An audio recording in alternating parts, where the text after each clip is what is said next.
दक्षिणी गोलार्ध से उत्तरी गोलार्ध में गति करता हुआ दिखता है, ऐसा हमको दिखता है ना, दृष्टिगोचर होता है। और इसी के कारण हम देखते हैं कि दिन और रात की अवधि सदैव एक जैसी नहीं होती, निरंतर बदलती रहती। तो यही कारण है कि दिन और रात कभी छोटे होते हैं या कभी बड़े होते हैं। तो इस यंत्र पर देखेंगे पूरा एक सर्कल बना है, इसके बीच में एक पोल लगा और आकृति देख रहे हैं शंकु जैसी, इसलिए इसको शंकु यंत्र का नाम है। और शंकु की परछाई के माध्यम से इस यंत्र में 7 रेखाएं खींची गई, 1 2 3 4 5 6 और 7। अब 7 क्यों है? क्योंकि ये जो सूर्य है, ये बीच वाली रेखा जो हम देख रहे हैं, इसको कहते हैं विषुवत रेखा या भूमध्य रेखा। भूमध्य रेखा से 23 डिग्री 26 मिनट नॉर्थ उत्तरी गोलार्ध में इसका झुकाव है, जहाँ पर कौन सी रेखा मानी गई है उत्तरी गोलार्ध में? हाँ, कर्क रेखा है ना, कैंसर। और भूमध्य रेखा से 23 डिग्री 26 मिनट साउथ दक्षिणी गोलार्ध में इसका झुकाव है, जहाँ कौन सी रेखा है? मकर रेखा। मतलब इससे आगे नहीं, वापस सूर्य रिटर्न चलता है। तो ये जो बीच वाली रेखा दिख रहा है, आपको यहाँ लिखा है 21 मार्च, यानी कि अब 21 मार्च को सूर्य कहाँ पहुँचने वाला है? भूमध्य रेखा, विषुवत रेखा पर सीधा पहुँचने वाला। और शंकु की परछाई की यदि बात करोगे तो पूरे दिन भर इस रेखा पर बनती हुई हमको दिखाई देगी। तो 21 मार्च को दिन और रात कैसे होंगे? समान होंगे, बराबर समान होंगे, बिल्कुल बीच में। लेकिन 21 मार्च के बाद से सूर्य उत्तरी गोलार्ध में प्रवेश करेगा। अभी तक हम देख रहे हैं यहाँ पूरा दक्षिणी गोलार्ध में सूर्य था और दिन कैसे थे? छोटे थे। लेकिन अब यहाँ आते आते बराबर होगा। अब 21 मार्च के बाद से सूर्य जब उत्तरी गोलार्ध में प्रवेश करेगा तो दिन की अवधि धीरे धीरे वो बढ़ेगी, यानी तुलनात्मक रूप से दिन बढ़ेगा। तो मार्च से अप्रैल, मई और जून धीरे धीरे शंकु की परछाई और घटेगी और दिन की अवधि बढ़ेगी। और घटते घटते जो रेखा देखते हैं 22 जून, पूरे दिन शंकु की परछाई इस रेखा पर बनने लगेगी। क्यों बनेगी? क्योंकि 22 जून को या 21 जून को सूर्य कर्क रेखा पर सीधा लंबवत आएगा, बिल्कुल हो जाएगा। और 21 या 22 जून को वर्ष का सबसे बड़ा दिन और सबसे छोटी रात होगी।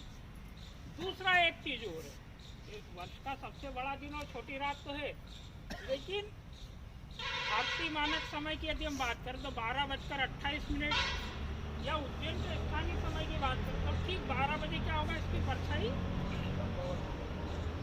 बिल्कुल 0 हो जाएगी, शून्य हो जाएगी। क्यों हो जाएगी? क्योंकि ये जो सूर्य का उत्तरी गोलार्ध में झुकाव है वो है 23 डिग्री 26 मिनट नॉर्थ। और उज्जैन का अक्षांश की यदि हम बात करें तो लेटीट्यूड ऑफ उज्जैन तो वो है 23 डिग्री 11 मिनट नॉर्थ, यानी लगभग दोनों इक्वल समान है। इसीलिए इसकी परछाई 21 या 22 जून को 0 हो जाएगी।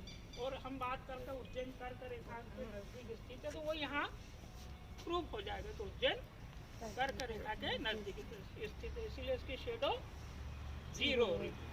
21 से 22 जून के बाद से सन का मूवमेंट चेंज होगा, सूर्य यहाँ पर दक्षिण की ओर चलेगा और शेडो वापस बढ़ने लगेगी और दिन की अवधि धीरे धीरे घटने कम होने लगेगी। तो जून से जुलाई, अगस्त, सितंबर, 23 सितंबर को वही भूमध्य रेखा पर सूर्य आएगा, दिन और रात दोनों बराबर हो जाएंगे।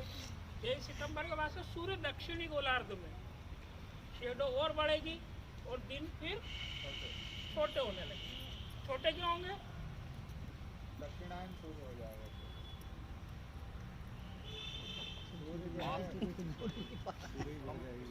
हमारा इंडिया कहाँ है? इंडिया की लोकेशन कहाँ पर है? हमारा भारत हमारी पृथ्वी के उत्तरी गोलार्ध में है ना। अब उत्तरी गोलार्ध में जैसा सूर्य आ रहा है तो इसीलिए दिन बड़े हो रहे हैं, क्योंकि सूर्य की किरणें सीधी हम तक पहुँच रही, तो इसको पहुँचने में समय कम लग रहा है। तो सूर्य उदय भी जल्दी हो रहा है और अस्त देर से, दिन बड़े।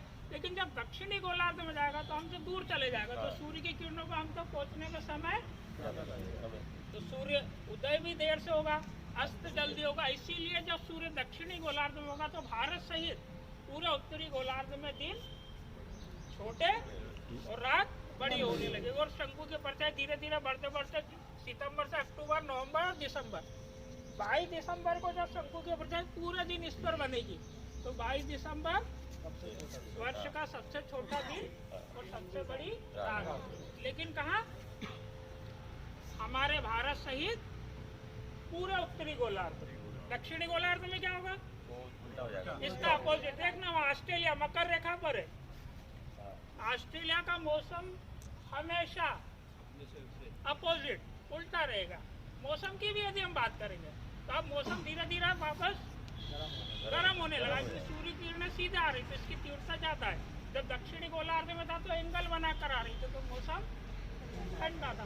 तो पूरे ईयर में सन का मूवमेंट, दिन रात की अवधि, छोटे बड़े, ये सब हम शंकु की परछाई के माध्यम से आज भी देख सकते हैं। ठीक, ये हुआ हमारा शंकु यंत्र। अब अगला यंत्र हम देखेंगे, उसका नाम है सम्राट यंत्र। और सम्राट यंत्र से वही समय की गणना, लेकिन समय कौन सा, स्थानीय और भारतीय मानक समय, वो वैदिक समय और अब भारतीय मानक समय और स्थानीय समय। सर एक मिनट प्रश्न पूछना है। मकर संक्रांति होती है, हाँ उसको कुछ भाषा में अपन उत्तरायण कहते हैं, हाँ हैं? तो ये माना जाता है कि सूर्य दक्षिणायन से उत्तरायण होता है, जबकि आपने अभी बताया कि मार्च में उत्तरायण होता है। मार्च में नहीं बताया मैंने, तो दिसंबर में बताया है ना, सॉरी 22 दिसंबर। और इसमें क्या हो रहा है, हम इसीलिए बोल रहे हैं सायन मकर। अच्छा। अब यहाँ एक चीज बहुत स्पष्ट है कि यहाँ दो पद्धतियाँ काम करती है, हाँ। सायन और निर्यन। अच्छा। हम जो मकर संक्रांति 14 जनवरी को मनाते हैं, हाँ। वो निर्यन पद्धति के अनुसार मानते हैं। ये क्लियरिफाई। और वेदशाला के जो यंत्र है सभी सायन पद्धति पर आधारित है। इसीलिए वेदशाला में 22 दिसंबर के बाद से सन का मूवमेंट बदल जाता है, और इसी को हम सूर्य का उत्तरायण कह रहे हैं। दोनों पद्धतियों में 23 डिग्री का अंतर है। कितने का? तो ये अंतर आपको हमेशा राशियों में भी दिखेगा, हाँ। है ना, पूरा 23 डिग्री का डिफरेंस है। तो यहाँ प्रैक्टिकली जो हम देख रहे हैं वो 22 दिसंबर को हो रहा है, लेकिन चूंकि हम निर्यन पद्धति के अनुसार हमारे त्यौहार मनाते हैं, इसीलिए वो 23 डिग्री का डिफरेंस है, तो वो 14 जनवरी को मनाते हैं। मकर संक्रांति तो डिक्लेयर्ड है, और एवरी मंथ कोई उस पे ग्रह पे संक्रांति आती है। हाँ, क्या तो उससे क्या तात्पर्य? वास्तव में ये जो सूर्य का राशि का प्रवेश काल है, अच्छा। जैसे 22 दिसंबर को सूर्य ने मकर राशि में प्रवेश करा, तो ये हो गई आपकी मकर संक्रांति। ठीक है। सूर्य की गति 1 डिग्री प्रतिदिन है, यानी कि, और एक राशि होती है 30 डिग्री की, यानी कि 1 डिग्री डेली चल रहा। तो दिसंबर से जैसे जनवरी में यहाँ आ जाएगा, कौन सी राशि में आ जाएगा, कुंभ राशि में, तो कुंभ संक्रांति। धन संक्रांति एक्सेट्रा। मीन राशि में आएगा तो मीन संक्रांति। अभी जैसे 21 मार्च को मेष राशि में आएगा तो मेष संक्रांति। तो 12 संक्रांतियाँ सूर्य के राशि का जो प्रवेश का समय है उसके नाम, उसकी गति से। हाँ। ओके। ठीक है। अभी इसकी छाया कहाँ पड़ रही है? सर इनका कुछ नहीं हो सकता, थोड़ा सा सूर्य ऊपर आएगा तो आपको शेडो यहाँ बनती हुई दिख जाएगी। इनर क्या है? मतलब मेरा मतलब ये पेड़ आ गए ना। इसका कुछ नहीं हो सकता। ये तो काट सकते हैं ना? अरे देखो क्या है, जब ये वेधशाला का परिसर के बाहर है तब इनका हम ज़्यादा कुछ नहीं कर सकते। अब ये ठीक है, थोड़ा ऊपर आएगा बनने लगेगा, ये दिख रही है। चलो सर डोंगला का क्या महत्व है इसमें? मतलब डोंगला सर, तो एक जगह वर्तमान में अभी डोंगला में भी एक वेधशाला बनाई गई है। डोंगला का भी उतना ही महत्व है जितना उज्जैन का, सिर्फ 15 मिनट का अंतर है। उज्जैन का अक्षांश है 23 डिग्री 11 मिनट नॉर्थ, डोंगला का अक्षांश है 23 डिग्री 26 मिनट नॉर्थ। और हम जो कर्क रेखा की स्थिति मानी गई है वो मानी गई है 23 डिग्री 26 मिनट नॉर्थ।